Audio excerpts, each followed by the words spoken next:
The Monk and the Two Travelers.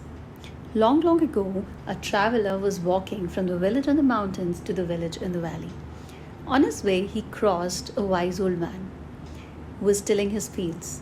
The wise old man looked up and happily greeted the traveler. The traveler nodded and moved on. But then he stopped and came back to the wise old man and asked, "I'm going to the village in the valley. Can you please tell me how are the people there?" The wise old man said, "Before I answer your question, tell me one thing. Are you coming from the village in the mountains? How was your experience there?"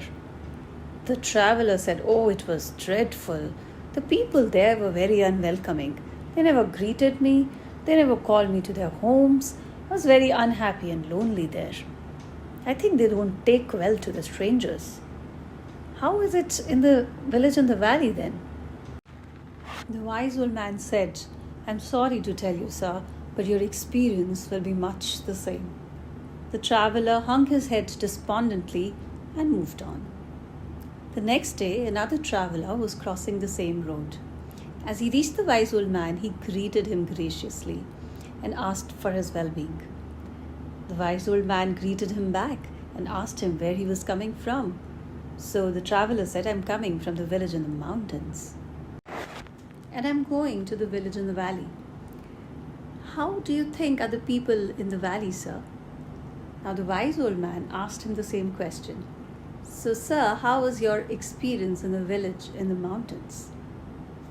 The traveler beamed happily and said, "It was wonderful, sir. The people there are very welcoming.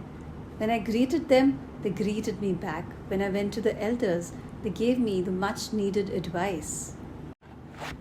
The children there laughed and played with me. I loved it there. But I'm committed to moving on, so I'm going to the village in the valley. So how is it there?" The wise old man smiled and looked at him and said, "Your experience will be much the same." So this was the story, The Monk and the Travelers. And how it helps me is when I feel disconnected, it reminds me that it is me who needs to connect.